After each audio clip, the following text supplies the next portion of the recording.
बड़े बड़े उसमें हर्षित हुए जीत कर, तो फिर शराब है, ये व्यभिचार है, ऐसे बढ़ता चला जाता है और वो गिर जाते हैं, वो पतित हो जाते हैं।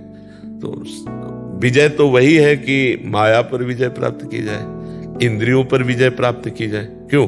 अगर आप विजयशील जगत में हो तो सच्ची विजय है कि आप अपने पर विजय प्राप्त कर लो, आपसे कोई गंदा काम ना हो, किसी का अहित ना हो, आप इंद्रियों पर विजय प्राप्त कर लो, मन पर विजय प्राप्त कर लो, तो सच्चे विजयी होगी कि नहीं। अब दूसरी जगह तो विजय प्राप्ति के खुद गुलाम बने हुए इंद्रियों के, मन के, जैसा चाहे वैसा गंदा करवा ले, तो मुझे लगता है कि भगवान से विमुख होने के कारण सफलता भी अंत में असफलता का रूप ले लेती है, और भगवान को सम्मुख रखे तो असफलता भी सफलता का रूप ले लेगी। जैसे पांडवों को वन वन भटकना पड़ा, पर हस्तिनापुर के सिंहासन पर पांडव ही बैठे। तो इसलिए धर्म से चलो और अहंकार के लिए जगह मत रखो, उसे भगवान को समर्पित करके कि भगवान के। और सच्ची बात बच्चा है, आप मान लो बहुत बुद्धिमान भी हो सकते थे, आप पागल भी हो सकते थे, भगवान ने आपको इतनी क्षमता दी है तो उसी क्षमता से तो आप विजय प्राप्त कर रहे हो। तो है ना भगवान की दी हुई बुद्धि, भगवान का दिया हुआ बल। नहीं मान लो आपका शरीर ऐसा है और ऐसा बना, आप चाहो तो ऐसा बन जाता, लेकिन भगवान ने जैसा चाहा वैसा तुम्हें कर्म के अनुसार दे दिया। अब इससे सफलता और असफलता ये दोनों, तो दोनों में हम समान भाव रखकर चलेंगे तो हमें भगवत प्राप्ति हो जाएगी, हम दिव्य हो जाएंगे। अपने अंदर बहुत शक्तियां हैं अध्यात्म की, उनको जागृत करने की जरूरत है। तो अगर भगवान को लेके चलोगे तो शक्तियां जागृत होगी, और अहंकार को लेके चलोगे तो जो शक्ति मिली है वो भी छीन होती चली जाएगी, नष्ट होती चली जाएगी। जी पूर्णिमा जी झारखंड से। राधे राधे महाराज जी। महाराज जी, जब कोई दीक्षा लेते हैं और अपने सारे नियम का पालन भी करते हैं, फिर जब उम्र ढल जाती है और अपने सारे नियम को करने में असमर्थ हो जाते हैं, उस स्थिति में क्या पाप लगेगा? नहीं, पाप नहीं लगेगा। तब तक तो फसल पक्की हो जाती है, अगर सही ढंग से चले तो तब तक फसल पक्की हो जाती है। इतना लंबा समय जब कोई नियम से चलेगा तो उसको अपने नियम में प्रेम हो जाएगा। तो अब जैसे पढ़ा है, तुम्हें बताएं, 4 बजे हम तीसरा स्नान जब शाम के करते थे, बस हमारे से नशा चढ़ने लगा, क्योंकि उस समय हम आसन में बैठ कर ध्यान का। अब हमारी दिनचर्या दूसरी है। आज भी जो ही नहा के निकले तो जैसे किसी को नशा नहीं चढ़ा, बस आंख मूंद के बैठने का मन। अब किडनी फेल है तो पद्मासन सिद्धासन में तो बैठ नहीं सकते। इससे हम कह सकते हैं कि अगर वो 8 से 10 बजे तक माला चलाने का अभ्यास किया है और चारपाई में पड़ा है और नहीं कर पा रहा, तो उसका मन उस समय माला जपने लगेगा, उस समय उसका मन माला जपने लगेगा। आप देखो, जिस समय जो आप कार्य करते हो उस समय मन खिंचता है कि नहीं। और जब हम 20 वर्ष बराबर 30 वर्ष वही करेंगे तो मन का अभ्यास बन जाएगा। तो जब कोई वृद्धावस्था को प्राप्त होता है तो उससे बाहरी भक्ति नहीं होती, पर उसका मन भक्तिमय होता आता है, क्योंकि 20-30 साल से अभ्यास कर रहा है ना, तो उसका भजन का तारतम्य चलता है। भगवान कृपा करते हैं और उसके अंदर भक्ति का जो रंग है, प्रेम, वो नाम जब प्रेम आदि करता रहता है। पाप लगने की तो कोई बात ही नहीं, क्योंकि शरीर अस्वस्थ है, वो शरीर योग्य नहीं रहा, पर उसके मन से भजन चलने लगेगा, क्योंकि उसने 20-30 वर्ष से नियम निर्वाह किया है। समझ में आ गया ना जी? अतुल अग्रवाल जी, रानू अग्रवाल जी। महाराज जी, आपके चरणों में कोटि कोटि प्रणाम। महाराज जी, पिछले 2 वर्षों से आपको यूट्यूब के माध्यम से सुन रहे हैं और श्री जी कृपा से आपके द्वारा बताए हुए मार्ग पर चलने का प्रयास भी कर रहे हैं। महाराज जी, श्री जी की कृपा से एक पुत्र है जो दिव्यांग है। महाराज जी, उसके लिए हम ऐसा क्या करें कि उसका भी मंगल हो? हाँ, अगर वो नाम जप कर सकता है तो नहीं कर सकता। 13 साल का है, पर वो नाम जप सुन सकता है तो सुना। श्रवण और कथन का एक ही फल होता है। कुछ मिनट आप उसके लिए समय दो, भागवत के शब्द कान में पहुंचाओ और भगवान का नाम कान में पहुंचाओ, मंगल हो जाएगा। भगवान और चरणामृत पिला और नाम सुनाओ कान में। आपके यहाँ के जो कीर्तन चलते हैं वो कीर्तन हमने उसको पढ़ा। हाँ, 7 दिन प्रेत योनि में रहने पर भागवत सुनाई गोकर्ण जी ने, तो धुंधकारी जो है मुक्त हो गया। तो अगर हम भागवत का एक अध्याय रोज उसे सुनावें, हिंदी से ही सही, अर्थ पढ़ के, और भगवान का नाम कीर्तन सुनावें रोज थोड़ा, तो पक्का मंगल हो जाए। हमारा विश्वास कहता है कि नाम संकीर्तन और भगवत कथा अगर ये 2 सुनने को मिलती है तो निश्चित जीव का कल्याण हो जाएगा। अच्छा, वो अबोध है तो उससे पाप होने वाला है नहीं इस जन्म में, पूर्व से जो कर्म थे उसके अनुसार आ गया। अब आप ऐसे पिता मिले धार्मिक तो धर्म के द्वारा उसका उत्थान ही होगा, अब पतन होने वाला नहीं है। तो उसको नाम सुनाओ और भगवत कथा सुनाओ। चरणामृत दे रहे तो बहुत बड़ी बात है, रोज चरणामृत, तो ब्रजरज, ये तो सब अमृत है, पक्का कल्याण हो जाएगा। ठीक है। राधे जी, न्यू दिल्ली से श्री हरिवंश महाराज जी, आपके चरणों में कोटि कोटि दंडवत प्रणाम। गुरुदेव, त्यागी कैसे बने? प्रभु प्राप्ति के मार्ग में हमें कई वस्तुओं का त्याग करना पड़ता है, जो चीजें त्याज्य हैं। किसका प्रश्न है? त्यागी का मतलब बच्चा कपड़ा उतार लेना या कपड़ा बदल देना या स्थान परिवर्तन कर देना, उसे त्यागी नहीं कहते। त्यागात शांतिरंतरम, त्याग से तत्काल शांति मिलती। क्या त्याग से? इंद्रियों के अधर्म युक्त भोगों का त्याग। इंद्रियों के भोगों का भी त्याग नहीं कर सकते, क्योंकि अगर भोगों का त्याग कर देंगे तो शरीर ही नहीं चलेगा। जल भी, भोजन भी, जो आवश्यक औषधि है, जो आवश्यक पेय पदार्थ है, आवश्यक खाद्य पदार्थ है, अधर्म युक्त विषयों का त्याग। जैसे रोटी दाल से काम चल सकता है, हम मनुष्य, हमें मांस अंडा नहीं खाना चाहिए, क्योंकि वो हमारे लिए निषेध है, मनुष्य के लिए निषेध है। ये हिंसक पशुओं का भोजन है। बिल्ली कबूतर को खाती है, उसको कोई पाप थोड़ी लगता है। सिंह बलात् पशुओं को जबरदस्ती गाय भैंस को मार कर खाता है, उसको कोई पाप थोड़ी लगता है, उसका विषय है। लेकिन हम मनुष्य हैं, यदि हम ऐसा करते हैं तो घोर पाप है। जो अपनी जबान के स्वाद के लिए, शरीर पोषण के लिए किसी भी जीव की हत्या करता है, वो बहुत पाप है। तो हमको त्याग क्या करना, ये बात समझना। ये नहीं कि भोजन त्याग दें। भोजन त्यागोगे तो भूख का चिंतन होगा, भगवान का थोड़ी चिंतन होगा। क्षुद्र व्याधि चिकित्सताम अन्नम औषधम, अन्न रूपी औषध से क्षुधा रूपी व्याधि की चिकित्सा कर ले। प्यास लगे, पानी पियो, शराब नहीं। इधर उधर के गंदे पेय पदार्थ पीने से बुद्धि भ्रष्ट हो जाती है। हमको जो त्यागना वो समझना है। गृहस्थ है, हमारा ब्याह हो गया, तुम अपनी पत्नी से अनुराग करेंगे, दूसरी माताओं बहनों के विश्व के किसी की भी तरफ काम दृष्टि से नहीं देखेंगे, वो पक्का त्यागी माना जाएगा। हमें धन चाहिए तो हम मेहनत से और धर्म से जो वास्तविक सत्य की कमाई है वही स्वीकार करेंगे, इसके अलावा नहीं। बढ़िया त्यागी पुरुष है वो। गृहस्थ में रहता हुआ वो धर्म युक्त त्याग किए हुए भगवान को प्राप्त होता है। अम्बरीश जी चक्रवर्ती सम्राट, महान भक्त है भगवान के। कई रानियां हैं, चक्रवर्ती सम्राट तो सब वैभव है, लेकिन सब कुछ भगवान का। नाथ सकल संपदा तुम्हारी, मैं सेवक समेत सब। बढ़िया त्याग है ये। समझ, हम हमारी बात समझ रहे ना? ये त्याग का स्वरूप है। जो बाहरी, जैसे एक जगह हम गए, उस समय विरक्त भाव से भ्रमण में थे, तो एक परमहंस जी आए, तो जमीन पे बैठे, तो हमने कहा तखत पे बैठ जाओ। बोले हमसे कहा तुम्हारा आश्रम है?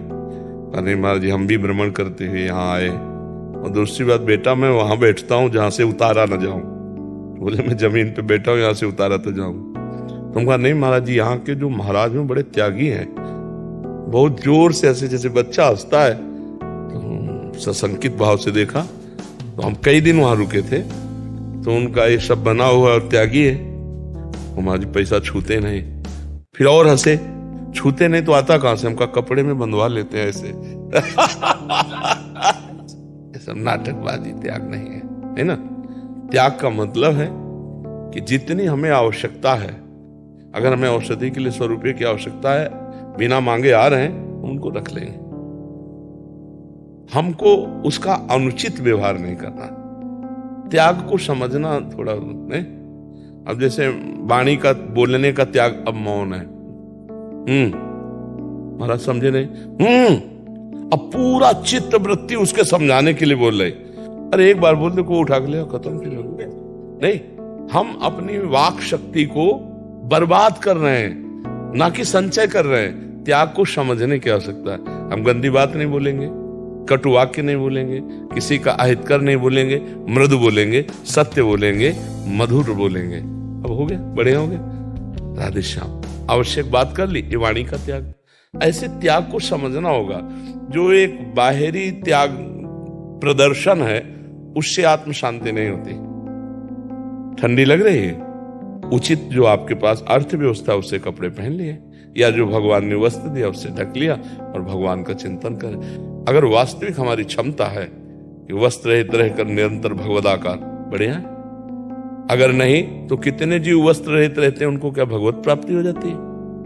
कितने जीव अन्न नहीं पाते, केवल फल पाते हैं, क्या उनको भगवत प्राप्ति हो जाती है? कितने जीव जल में रहते हैं, केवल जल में ही पीते हैं, जल में ही रहते हैं, क्या उनको भगवत प्राप्ति हो जाती है? कितने जीव माटी में रहते हैं, केवल मिट्टी खाते हैं, क्या उनको भगवत प्राप्ति हो जाती? कितने जीव वायु पीकर रहते हैं, उनको क्या भगवत प्राप्ति? भगवत प्राप्ति भगवत चिंतन से होती है, जिससे हमारा चिंतन सुरक्षित रहकर भगवान के चिंतन में लगे, वही त्याग सार्थक है। नहीं तो सो सब धर्म करम जरि जाऊ, जहन राम पद पंकज भाऊ, जोग कुजोग ज्ञान अज्ञानु, जहां नहीं राम प्रेम प्रधानु। समझ पा रहे हो बच्चा हमारे? विद्यानंद यादव जी, दादा राधे राधे महाराज जी। महाराज जी, सर्वधर्मान परित्यज्य में भगवान किस धर्म का त्याग करने और किस धर्म को अपनाने का आदेश देते हैं? किस धर्म को ग्रस्त त्याग करे और किसे अपनाए? धर्मम भजस्व सततम त्यज लोक धर्मान। कौन से धर्म का त्याग? त्यज लोक धर्मान, सेवन सदा साधु पुरुषं, जहि काम तृष्णाम, अन्यस्य दोष गुण चिंतन मासु त्यक्त्वा, सेवा कथा रसमहो नितराम पिबत्वम। धर्म का भजन करो। तो प्रश्न होता है किस धर्म का? जैसे आपने किया तो बोले त्यज लोक धर्मान, लोक धर्मों का त्याग करके भागवत धर्म को स्वीकार करो। बोले क्या होता है भागवत धर्म और क्या होता है लोक धर्म, कैसे उसे त्यागे? तो बोले सेवन सदा साधु पुरुषन, संतों का संग करो, उनके प्रवचन सुनो, उनका सत्संग करो, तुम्हें पता चल जाएगा कि लोक धर्म किसे कहते हैं और भागवत धर्म किसे कहते हैं। तो लोक धर्म का त्याग करके भागवत धर्म का आश्रय लो।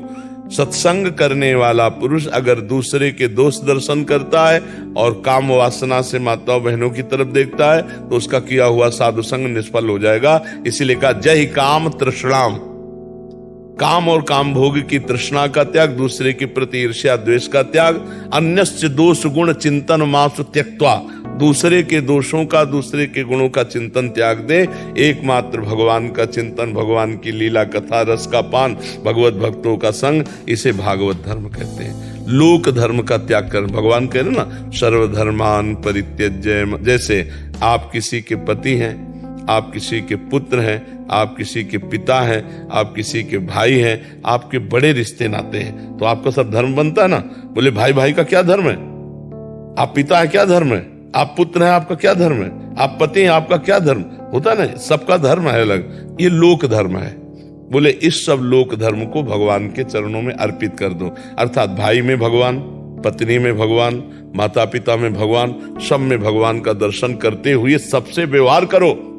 यह है सर्वधर्मान परित्यज्य। अन्य मान्यता नहीं। मेरी पत्नी के रूप में मेरे भगवान है, मेरे पुत्र पुत्री के रूप में मेरे भगवान आए हैं, मेरे परिवार के रूप में भगवान मिला। अच्छा भगवान नहीं है? अगर ये हाइड्रोजन जल रहा है, एसी चल रही है, ये पंखा चल रहा है, ये माइक चल रहा है, तो सब में बिजली एक ही है ना। चाहे स्त्री हो, चाहे पुरुष हो, चाहे जड़ हो, चाहे चैतन्य, सब में पावर तो परमात्मा ही है ना। तो सब में है ना। नहीं तो वो निकल जाता है तो वो फिर शरीर को कौन रखता है? आग लगा देता है। बोले वो तो गए। कौन गए जानते हो? नहीं, कोई नहीं जानता है। बोले वो गए जिनके प्रति रो रहे हैं ना, उनसे पूछो कि इस शरीर को प्यार करते थे तो शरीर तुम्हारे आगे है। बोले नहीं, वो गए। कौन? अब इसका उत्तर नहीं दे सकते। बोले भैया हमारे। नहीं, भैया तो तुम्हारा शरीर था, जो तुम्हारे बाप से प्रकट हुआ वो तो ये शरीर था, वो बाप से नहीं पैदा हुआ, वो आप ही है। वो आप है, वो किसी से पैदा नहीं होता है, वो आकर शरीर में वास करता है केवल, वो पैदा नहीं होता, वो प्राकृतिक वस्तु नहीं, वो चिदानंद ईश्वर अंश जीव अविनाशी चेतन अमल सहज सुख। भगवान कहते हैं ना ममैवांशो। अब उसको ना देखो, आप नहीं पहचान पा रहे। आप इसमें हैं, पर आप कौन है आप जान गए? आप अपने को देखते हैं शीशा में तो अपने को देखते हैं ना। नहीं, शरीर का चेहरा दिखाई देता है, आपका नहीं। आप तो समाधि में अपने को देख सकते हैं, शीशा से नहीं देख सकते। जो शीशा से देखा जाता है वो पार्थिव पंचभौतिक का विकार है, पंचभौतिक तत्व का। लेकिन वो कौन मानता है? सब अपने को मान रहे हैं ना यही। इसीलिए अज्ञान की धारा में फिर पुनरपि जननम पुनरपि मरणम पुनरपि जननी जठरे शयनम, बार बार जन्म बार बार मरण, बार बार ये संसार चक्र में उसे फंसना पड़ता है। तो प्रभु आप अपने लौकिक धर्मों को भगवत भाव में समर्पित कर दें तो भगवान कहते हैं मैं तुम्हारे सारे पाप नष्ट करके तुम्हें परम पद प्रदान कर दूंगा। तेषाम अहम समुद्धरता मृत्यु संसार सागर। समझ पा रहे हैं आप महाराज जी? दूसरा एक ठो और समस्या थी जी कि कहा गीता जी में एक जगह पढ़े जी, समझ में नहीं आ रहा कि कहा गया है कि ऐसा कर्म यज्ञ कहलाता है, जो यज्ञ वह कर्म जो यज्ञ कहलाता है उससे प्राप्त बचा हुआ शेष भोजन करने का भगवान आदेश दे। वो उसी में आसपास लिखा होता है, आप लोग पकड़ नहीं पाते हैं। भगवान ने कहा यत् करोषि यज्जुहोषि यदन्नासि, जो तुम खाते हो, जो तुम करते हो, जो तुम सोचते हो, वो सब मेरे को समर्पित कर दो, यज्ञ हो गई। यज्ञ का मतलब है धर्म पूर्वक कमाया हुआ जो अन्न है वो जब रसोई में पकाया और भगवान को प्यार से भोग लगाया और बाहर निकल के देखे कोई संत महात्मा अतिथि पशु पक्षी, उसको टुकड़ा डाल दिया और इसके बाद जय करके पाया, वो यज्ञ है। और जो अपने लिए पकाया गया अपने भोग के लिए, भगवान कहते पाप है। पढ़ा है ना गीता में? तो हाँ, यत् करोषि यज्जुहोषि यदन्नासि, जो खाते हो जो करते हो वो सब मेरे को समर्पित। ये तो सर्वाणि कर्माणि मयि सन्न्यस्य मत्पराः अनन्येनैव योगेन माम ध्यायन्त उपासते। भगवान कहते जो सारे कर्म मेरे को समर्पित कर देता है मैं उसका स्वयं उद्धार करता हूँ। सन्न्यस्य माने समर्पित कर देना। यज्ञ का मतलब होता है यज्ञानाम, भगवान कहते जप यज्ञ, उसमें राधा राधा राधा कार्य करते हुए, नाम जप करते हुए और भगवान को वो कर्म समर्पित कर रहे हैं। एक रसोई नहीं, हर कर्म फावड़ा चला रहे, राधा राधा, वह भी यज्ञ हो गया। और क्या? यज्ञ का मतलब केवल अग्नि में स्वाहा करना थोड़ी है।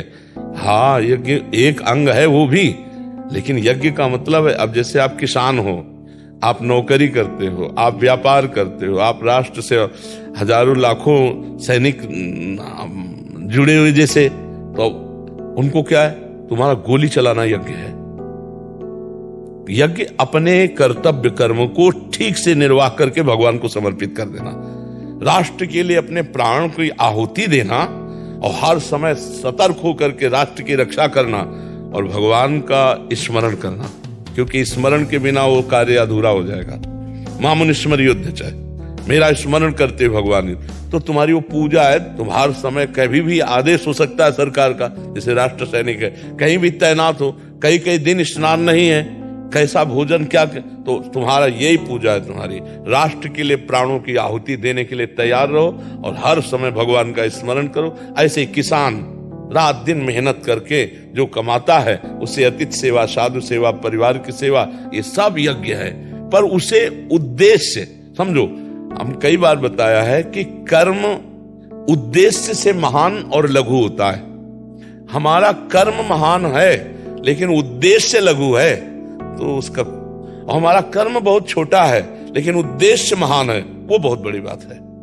तो कर्म महान देखकर तो सब लोग कह सकते हैं महान है, लेकिन उद्देश्य देखना बहुत कठिन है, क्योंकि वो अंदर का विषय होता है। तो इसीलिए सफलताएं जो हमारे हाथ नहीं आ रही, आप धर्म से चलते हो, किसी की बेईमानी, घूस, किसी का किसी भी तरह से दुख नहीं देते, किसी का धन शोषण नहीं करते हो, आप माला चलाओ नहीं चलाओ, और हर कर्म भगवान को समर्पित करते हो, भगवान आपके हैं। समझने की बात है। अगर आप ये वेश धारण करके सत्य धर्म में चल रहे हो तो आप भगवान को प्राप्त होगे।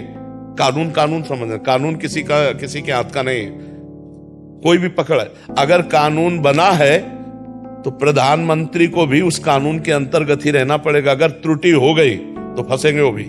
कानून किसी को छूट देता है क्या? हमारा न्यायालय सबसे ऊपर है, नहीं है?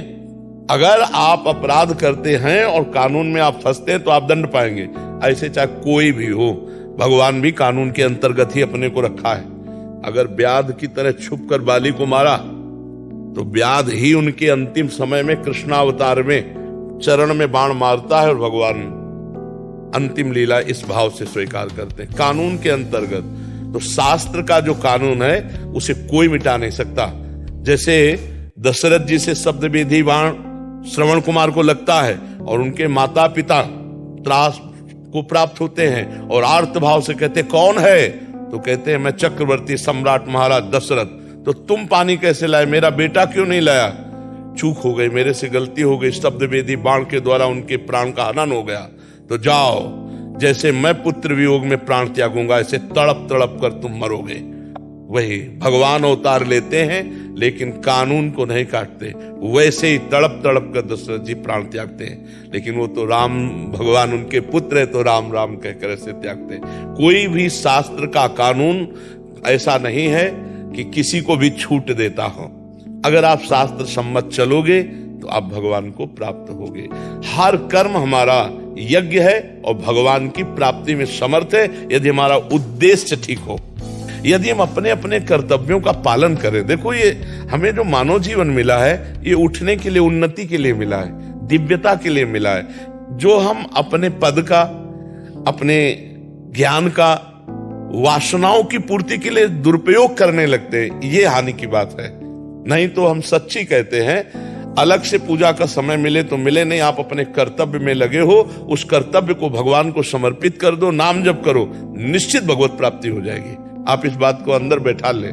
भगवत स्मरण करते हुए अपने कर्तव्य का पालन करना सबसे बड़ी पूजा होती है। और अगर वो पूजा कर्तव्य की न करे तो भागवत में तीसरे स्कंद में कपिल देव भगवान कहते हैं कि जो हमारे श्री विग्रह की तो बहुत अच्छी अच्छी पूजा करता है सामग्री से, लेकिन बाहर निकलकर छल कपट और द्वेष करता है, मैं उसकी पूजा स्वीकार नहीं करता। उसकी पूजा ऐसी होती जैसे राख में किया हुआ हवन।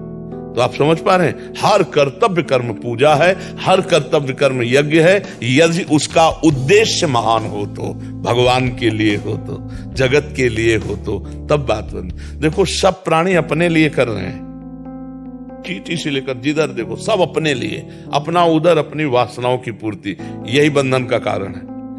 और जहां हम दूसरे के लिए करना शुरू किए उसी दिन से हम महान बनते चले। तो हमें और दूसरे के लिए क्यों करें, इसका भी फल है। जैसे आपने मेहनत की, बहुत अच्छे डॉक्टर बने, अब आपका उद्देश्य मैं भारत में जो भी हमारे सानिध्य में आ गया, पैसा मिले ना मिले, मैं उसको ठीक करने की कोशिश करूंगा, मैं अपना कर्तव्य पालन। पैसा तो आपके चरण चूमेगा, क्योंकि धर्मात्मा पुरुष के पास अर्थ वैसे जाता है जैसे नदियां समुद्र के पास बिना चाहे। आचार्य महान पुरुष कहते हैं, अन मांगे आगे आवे गो, जेव पल लागे पल को। आप यदि धर्म से चलते हो तो बिना मांगे व्यवस्था भगवान आपकी करेंगे। ये अनंत ब्रह्मांड एक क्षण में भगवान ने बना दिया, किसी का सहयोग लिया क्या? पर धर्म का पालन कोई बिरला ही कर पाता है। नहीं, अर्थ लोलुपता और भय ये धर्म से भ्रष्ट कर देते हैं। किसी का मतलब दबाव और अर्थ का लोलुपता, ये बड़े बड़ों को अपने पद से, जो धर्म का स्थान है, वहां से गिरा देते हैं। जो निर्भय है और अर्थ लोलुप नहीं है, वो निश्चित भगवान को प्राप्त कर लेगा। लोभ पास जय गल न बंधाया, सो नर तुम समान रघुराया। जो धर्म से चलेगा, हम कह रहे नमक रोटी खाओ, लेकिन छाती चौड़ी करके चलोगे ना, मुस्कुरा के तो जियोगे। लेकिन लोगों को ऐसा नहीं लगता, लोगों को लगता है धन से सुख मिलेगा। बिल्कुल नहीं। घर परिवार में असत्य पैसा मत ले जाना, अधर्म का पैसा ना ले जाना, चाहे जिस डिपार्टमेंट में होना, नहीं तुम्हारे बच्चों पर उसका प्रभाव पड़ेगा और वो ऐसे डिप्रेशन में पहुंचेंगे कि तुम्हें जिंदगी भर का डिप्रेशन दे देंगे। तो ये सबको ध्यान रखना है कि अवश्य में भोक्तव्यम कृतम कर्म शुभाशुभम। दूसरे गरीब का शोषण करके धन रखोगे या किसी का ऐसे इस तरह का व्यवहार कि आपने निर्दोष को छोड़ दिया और दोषी को दंड दिया और पैसा ले लिया, तो ऊपर से जो कानून आपके ऊपर शिकंजा कसेगा वो आपको बर्बाद कर देगा। आज नहीं तो कल परिणाम देख लेना। इसलिए बहुत धर्म से चलो। यही भगवान कहते हैं यज्ञ। यज्ञ माने पूजा। पूजा कैसी? दूसरों को सुख देना, दूसरों को दुख ना देना। किसी भी प्रकार से कोई प्रलोभन के द्वारा हम अपने धर्म का त्याग ना करें तो वो यज्ञ है। और अगर हम त्याग कर देते हैं तो आज नहीं तो कल, भाई दुर्गंध वाली वस्तु कितने दिन छुपाओगे, वो उसकी गंध आ ही जाएगी। ऐसे ही ये दुराचार, दुष्प्रवृत्तियां ये अपना काम दिखाती है, फिर बहुत बुरी तरह फंसा देती है। इसलिए सबसे प्रार्थना है कि भगवान जो कह रहे हैं कि यज्ञ का अवशिष्ट ही पाया जाए, नहीं तो वो पाप है। अर्थात अधर्म के द्वारा किया हुआ सारा कर्म आपका चौपट हो जाएगा, और धर्म के द्वारा किया हुआ हर कर्म यज्ञ, हर कर्म यज्ञ है, और वो कर्म भगवान को समर्पित कर दिया जाए, भगवत प्राप्ति हो जाएगी। आप समझ पा रहे हैं? वो 2 साल से सुनते आ रहे हैं, जिसमें हमको 4 प्रश्न ऐसा बना रहा कि समझ में नहीं आया। अब समझ में आ गया? समझ में बिल्कुल बिल्कुल। अच्छा, ये इतनी जो बात की, इसमें किसी को संशय है? कोई संशय नहीं। कोई कहे कि हम आपने काम कर दिया हमारा, हम अपनी खुशी से कोई उपहार या आपको दे रहे हैं तो वो लेना चाहिए? नहीं, उस समय नहीं, उस समय नहीं। इस समय हमने सरकारी ड्यूटी निभाई है, हमने कोई पर्सनल काम नहीं किया है, इसलिए हम शाबाशी के पात्र नहीं, क्योंकि हमारे पास सब है, बिल्ला है, वर्दी है, ये सरकार की है, और ये मेरा कर्तव्य था, मैंने कर्तव्य कर्म किया, और ये जो कार्य किया इसमें हमें तुम्हारी शाबाशी की जरूरत नहीं, क्योंकि मैं भारतीय सरकार का आदमी हूं। आप इस पर कोई समझ रहे हो ना? हाँ, दान लेने की आवश्यकता नहीं है, क्योंकि बाबा जी नहीं है, और शाबाशी तुमसे चाहिए नहीं, क्योंकि हमने अपने कर्तव्य का पालन किया है, भगवान ने हमको जो ड्यूटी दी उसका हम निर्वाह करते हैं। अच्छा, आप बताइए, आपने खुशी से उसको दिया, दूसरे ने कैमरे में कैद किया, बचोगे? आप कहोगे कि नहीं साहब, हमने तो ये तो ऐसे खुशी से दे रहे थे? आपकी सफाई नहीं काम आएगी, आप रंगे हाथ पकड़े जाओगे, दोषी ठहराए जाओगे। ऐसा हमें लगता है कि ये बहुत बड़ा धर्म का विषय होगा। महाराज जी, कई अधिकारियों के घर के बाहर लोग तोहफे रख जाते हैं कि हमारा आपने ये काम किया, हम आपको तोहफे में दे रहे हैं। हाँ, तो उनको दूसरों को तोहफा दे देना चाहिए, गौशाला में देना चाहिए, जहां हजारों गायें भूखे रहती हैं वहां उनका पोषण होता रहेगा। धर्म का पैसा, भाई हमारी बात मान लो, वो तुम्हारे परिवार को सुखी रखेगा, अगर अधर्म का पहुंच गया तो आतंक मचा देगा। ये पक्की बात है, पक्की बात है। 100 के 100 मर गए अधर्म के कारण। जो कुरुवंशी पांडव का विरोध, पांडव की संपत्ति छीन, 100 के 100 मर गए, और 18 अक्षोणी कटी केवल इसी अधर्म के खेल से। तो मुझे लगता है, जैसा शास्त्र सम्मत विषय है, कि धर्म तो एक धर्म ही है। देखो, हम पुरानी तुम्हें बात कह रहे हैं कि गांव के लोग 100 रुपया का गेहूं बेचा था, तो 10 रुपया उसमें एक्स्ट्रा आ गया, तो जब घर में गिना गया तो 110 थे। तो पिताश्री ने कहा, ये 100 सहित लेके जाओ, पहले 100 रुपया भी लो और जाओ, और उनको गिनवाओ कि 10 ज्यादा थे, और दे के आओ, तो फिर वापस आओ। पानी भी नहीं पीने दे, जाओ, बेईमानी नहीं, 10 रुपया एक्स्ट्रा रख लेना, बेईमानी होगी। कितने पवित्र लोगों के स्वभाव होते थे। कहीं कोई बाहर भूला भटका शाम के आ गया तो दामाद की तरह घर में रखते, खाओ पियो, दरवाजे में आराम से पढ़ो, उसकी सुरक्षा। आज विश्वास, पवित्रता, ये सब, पति पत्नी में विश्वास नहीं, माता पुत्र में विश्वास नहीं। आप संबंधों की देखो, धज्जियां उड़ रही, फिर अतिथि पर विश्वास, अतिथि कैसे विश्वास, तो धर्म का ह्रास होता चला जा रहा है। आप देखो ना, धर्म का पहले था कि अगर आप हमारी शरण में आ गए, तुम अपना गला कटवा सकते हैं, आपका बाल माका नहीं होने देंगे, धर्म था ना। अब ऐसा नहीं है, ये सब धर्म का ह्रास होता चला जा रहा है। ये धर्म है, अतिथि धर्म, शरणागत की रक्षा का धर्म, पतिव्रत धर्म, बहुत से धर्म है। भगवान जो कह रहे हैं, अपने अपने कर्तव्य का पालन करो तो सब यज्ञ है। अगर यज्ञ के अवशिष्ट भाग को सेवन करोगे तो तुम मुझे प्राप्त होगे, और मनमानी करोगे तो फिर पतन हो जाएगा। और आज पतन ही ज्यादा हो रहा है, नहीं हो रहा, वासनाओं के खेल हो रहे हैं, वासनाओं के खेल हो रहे हैं। सब अंदर से देखिएगा आप, धर्म के लिए ऐसा नहीं कि नहीं है, बिरले ही है।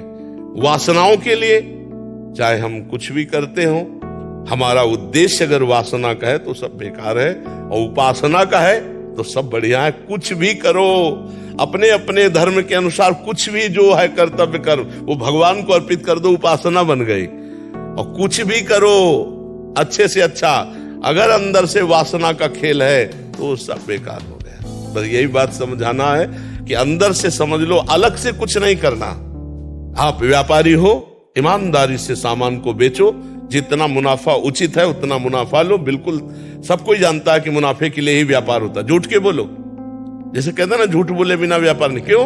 हम व्यापार किए तो अर्थ के लिए किए। 100 की सामान लाए, 20 रुपया अगर उसका उचित मुनाफा है तो हम उचित मुनाफा बोल देते, ऐसे चला जाता है। पर आजकल कहते हैं कि बिना झूठ के काम ही नहीं चलेगा, मतलब बिना अधर्म के काम नहीं चलेगा। ऐसा कैसे हो सकता है? हमें लगता है कहीं भी झूठ की आवश्यकता नहीं।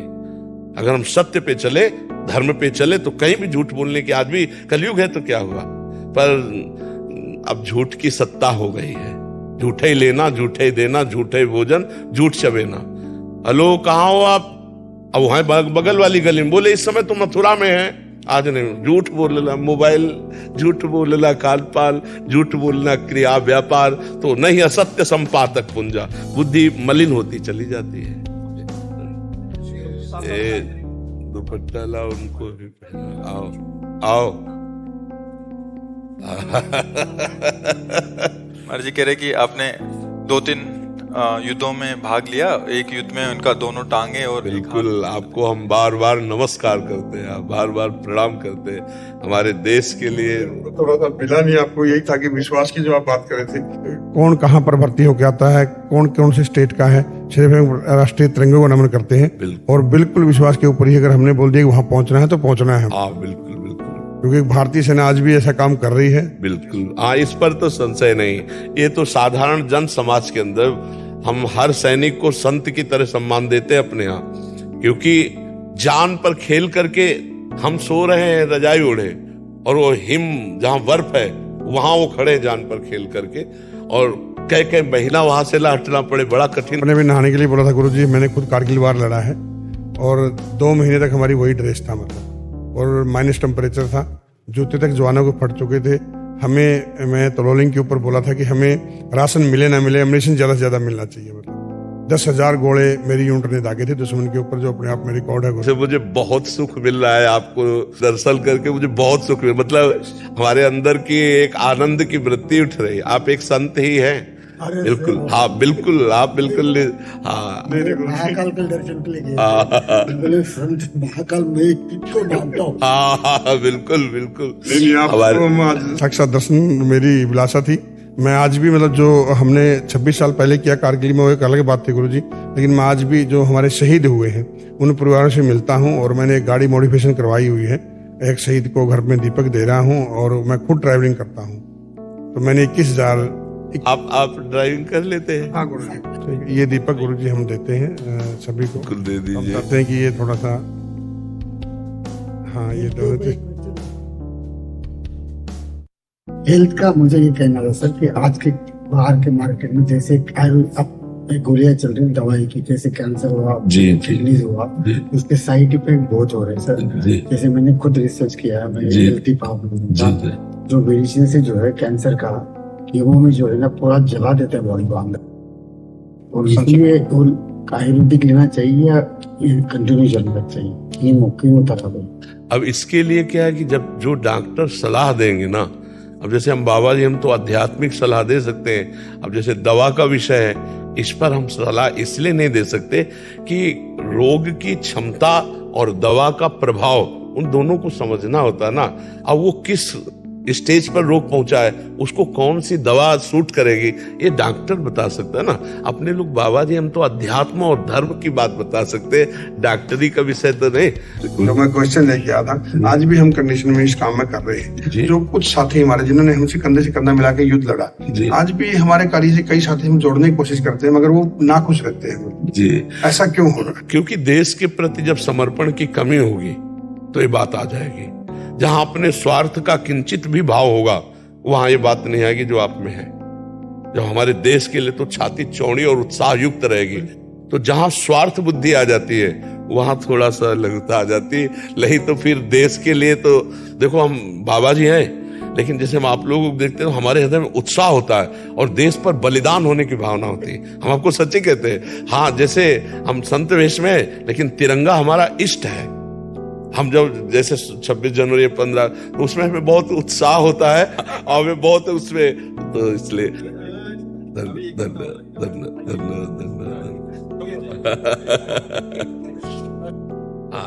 स्वागत है आपका। महाराज जी, आज एक प्रश्न था, इस प्रसंग चल रहा है इसलिए पूछ रहा हूँ, किसी और ने बैच में प्रश्न है। महाराज जी कह रहे हैं कि 12 साल हो गए, उनका बच्चा हुआ नहीं, किसी कारणवश गिर जाता है ऐसे करके। तो कह रहे हैं कि बहुत सारे लोग उनको ताने मार रहे हैं कि अपने पति की दूसरी शादी करा दो। कह रहे मेरा मन इतना व्यथित हो गया है कि मैं डिप्रेशन में जा रही हूँ कि बच्चा आएगा तो मतलब दूसरी शादी कर दो। संसार तो देखो बहुत विचित्र कोटि का है। संसार की तो सलाहें बहुत अलग अलग कोटि की हैं, बहुत अलग अलग कोटि के हैं। संसार की सलाह न माने तस्मात् शास्त्रम प्रमाणम ते कार्याकार्य व्यवस्थितो। कार्य और अकार्य की व्यवस्था शास्त्र सम्मत है। देखो, ये हमारे पूर्व जन्म का कर्मों का फल होता है कि संतान आई और चली गई, क्योंकि उस जीवात्मा की केवल गर्भ में रहना और निकलना, बस इतना ही केवल संयोग था। जैसे माता गंगा जी महाराज शांतनु से जो पुत्र होता गंगा में फेंक देती, 7 को फेंका, 8वें को जब उन्होंने रोक लिया तो ये कोई नई घटना नहीं थी, ये घटना पहले ब्रह्मलोक में तय हो चुकी थी। जब अष्टवसु को वशिष्ठ जी ने साफ, वो बड़ी कथाएं हैं, उन कथाओं का, वशिष्ठ जी के पास एक नंदिनी नाम की गाय है जो सर्व सुख प्रदान करती है। मतलब जो आप चाहो, जैसे कल्पतरु तैसे वो कामधेनु, जो चाहो आप वो दे दे, और उसका दूध पीने वाला अमर हो जाता है। तो 8 वसु जा रहे थे, उनकी पत्नी एक के साथ थी, तो उन्होंने कहा ये बहुत सुंदर गाय, बोले तो कामधेनु गाय है। कामधेनु की महिमा बताई तो प्रलोभित हो गई, और उसने कहा मृत्यु लोक में मेरी एक सखी है, इस गाय का अपहरण कर लो, इसका दूध पिलाएंगे तो अमर हो जाएगी वो। गाय अपहरण कर ली। थोड़ी देर में वशिष्ठ जी आए, वशिष्ठ जी देखा गाय नहीं, ध्यान के द्वारा देखा तो अष्टवसु लिए जा रहे, वहीं प्रकट हो गए और कहा तुम नीच कर्म किए, देवताओं से भी श्रेष्ठ वसु होकर के एक ब्रह्म ऋषि की गाय चुराई, जाओ तुम मृत्यु लोक को प्राप्त हो। तो 7 चरणों में गिर गए। 8वें की पत्नी ने ये सारा प्लान बनाया था, 8वें सम्मिलित सब थे। तब उन्होंने कहा महाराज मेरी कोई गलती नहीं, मैं केवल 7 था। तो बोले 7 ही जन्मोगे, पर जन्म लेते ही मुक्त हो जाओगे, लेकिन 8वां ये मुक्त नहीं होगा। तो उनका प्रभु वसु से हमको मनुष्य लोक में जन्म लेने का शाप दिलाया इसने, तो मुझे मृत्यु लोक में स्त्री प्राप्त ना हो। तो उनका एवं मस्त ऐसा ही हो। तो देखो 7 जन्मते गंगा जी ने मार दिया, गंगा जी के जल में फेंक करके। और 8वें भीष्म पितामह, और कहा था कि मुझे पत्नी न मिले तो आजीवन ब्रह्मचारी। सब विधान भगवान का पहले से होता है, हम लोगों के कर्मों का जाल बिछा हुआ है। इस कर्म जाल को अगर काटना है तो भगवान का स्मरण करते हुए इतना महान हम भजन करें कि हमारे सारे कर्म विध्वंस हो जाएं और भगवत प्राप्त हो जाए। ये संसार, किसी के लड़का नहीं होता तो गांव में इतना टॉर्चर करते हैं, अब वो जो बहन है, माता है, उसके कान में जब ये शब्द जाते हैं तो कितना उसको जलन होती है। ये नीच बुद्धि के जो लोग होते हैं ना, ये टॉर्चर करते हैं। जी मान्यता है ना, उसी के लिए प्रश्न कर रहा हूं। नहीं, ऐसी बिल्कुल नहीं धारणा करनी चाहिए। कितने लोग अपने यहाँ है जो पति पत्नी मिल करके जवान होकर के ब्रह्मचर्य व्रत धारण करके भजन कर रहे हैं भगवत प्राप्ति के लिए। तो ये सब संसारी बातें तो नहीं, तस्मात् शास्त्रम प्रमाणम, शास्त्र के प्रमाण के अनुसार चलना। वैसे प्रत्येक माता पिता को ऐसी चिंता हुई है, इतिहास साक्षी है। चाहे वो महाराज चक्रवर्ती सम्राट दशरथ जी हो या नंद बाबा यशोदा जी हो, बड़े बड़े महापुरुषों को भी, क्योंकि गृहस्थ धर्म का फल है संतान।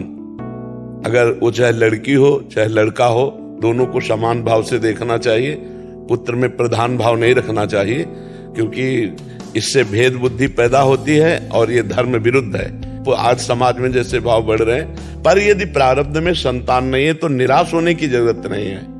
पति पत्नी दोनों फिर आगे चलकर ब्रह्मचर्य नियम ले और सन्यासी की तरह जीवन व्यतीत करते हुए भजन करे तो परम लाभ भगवान की प्राप्ति हो जाएगी। भगवान को अपना पुत्र मान ले, गोपाल जी को अपना पुत्र मान ले, पर गृहस्थी में प्रायः ये आकांक्षा रहती है। श्रीमद् भागवत का प्रारंभ ही इसी से होता है। आत्मदेव नाम के एक ब्राह्मण थे, बहुत समृद्धशाली थे, उनकी पत्नी का नाम था धुंधुली, लेकिन उनके कोई संतान नहीं थी। बहुत उन्होंने दान पुण्य यज्ञ आदि किए, लेकिन संतान नहीं हुई, क्योंकि उनके प्रारब्ध में संतान नहीं थी। तो उन्होंने सोचा कि मैं आत्महत्या कर लेता हूं। इतना संतान में प्रियता बढ़ गई कि वो अपने शरीर को नष्ट करने के लिए जंगल चले गए। जंगल में देखा तो जब कोई धर्मात्मा पुरुष अपना अनिष्ट करना चाहता है तो भगवान किसी न किसी रूप में आ जाते हैं। तो एक सन्यासी के रूप में भगवान पधारे। उन्होंने कहा कि ब्राह्मण तुम क्यों निराश बैठे हो? उन्होंने दंडवत किया और कहा संत भगवान हमें संतान चाहिए। बहुत समझाया कि संतान से सुख नहीं है, संतान एक स्वाभाविक अगर प्रारब्धवशात होती है तो अच्छा, लेकिन मैं तुम्हारे भाग्य में देख रहा हूं 7 जन्म तक संतान का योग नहीं है, इसलिए तुम हठ मत करो। उनका संतान या तो या नहीं तो मृत्यु हम ठान कर आए। तो उन्होंने अपने तप बल से एक फल प्रकट किया और कहा जाके अपनी पत्नी को खवा देना, बढ़िया संतान हो जाएगी। तो देखो भाग्य में नहीं था ना, तो उनकी पत्नी को जब दिया उन्होंने जाके अपनी तो उस पत्नी ने सोचा कि यार पेट बढ़ जाएगा, कौन ने 9 महीना भोजन भी सही नहीं हो पाएगा और बड़ी समस्या है। तो उनकी बहन आई हुई थी, तो बहन से कहा कि पति ने दिया है कि फल खा लो तो संतान हो जाए। तो उनका गर्भ हमारे है, अभी इसी महीने में गर्भ हुआ है, तो तुम ये फल गाय को खवा दो और जो संतान होगी वो मैं तुम्हें दूंगी। तुम गर्भ का नाटक करो और तुम हमारे पति को कुछ धन दे देना, तो हम ये कह देंगे हमारी संतान मर गई, और ऐसा हो गया। फल गाय को खवा दिया। देखो प्रारब्ध, संतान नहीं होनी ना तो नहीं होनी। अब 9 महीने के बाद वो गर्भ का नाटक करती रही 9 महीने तक, और जब उसके संतान हुई तो रातों रात मंगा लिया और बस आत्मदेव के संतान हुई, बड़ा आनंद मंगल। इधर अभी आनंद मंगल मनाया जा रहा है कि गाय के संतान हुई, कान भर केवल बछड़े के, गऊ के जैसे, और पूरा शरीर मनुष्य का, क्योंकि तब से वो महान ज्ञानी गोकर्ण जी महाराज, और उसका नाम रखा धुंधुली ने अपने नाम से मिलता जुलता धुंधकारी। अब वो जैसी जैसी अवस्था बढ़ी वैसे वैसे वो नीच आचरण करने वाला, छोटे बच्चे खेल रहे हैं उठा के कुएं में डाल देना, फिर चोरी करना, बेविचार करना, और इतनी पिटाई की माता पिता दोनों की। तो माता तो पिटने के भय से ऊब करके कुएं में गिर के मर गई। गोकर्ण के हाथ जोड़ा उनके पिताजी ने, कहा बेटा मेरी तो दुर्गति हुई जा रही पुत्र मोह में, इससे तो ये ना होता तो अच्छा था, तो बेटा अब क्या करें। तब उन्होंने कहा कि अब इस समय संसार के राग का त्याग करके एकांत में जाकर भगवान का चिंतन करो। धर्मम भजस्व सततम त्यज लोक धर्मान, सेवन सदा साधु पुरुषन, जय काम तृष्णाम, अन्यस्य दोष गुण चिंतन मास मुक्त्वा, सेवा कथा रस्म हो नितराम पिबत्वम। लोक धर्म का त्याग करो, ये लोक धर्म की संतान हो, परम धर्म को स्वीकार करो, श्री भगवान को।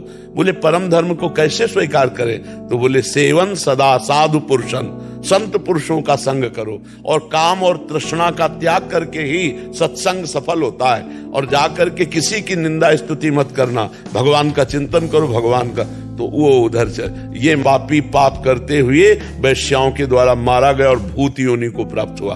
तब गोकर्ण जी ने श्रीमद् भागवत सुना करके उसका उद्धार कराया। तो जरूरी नहीं है कि संतान अगर हमारे पास नहीं तो हम व्यथित बने रहे, नहीं, हमारा मुख्य लक्ष्य भगवत प्राप्ति।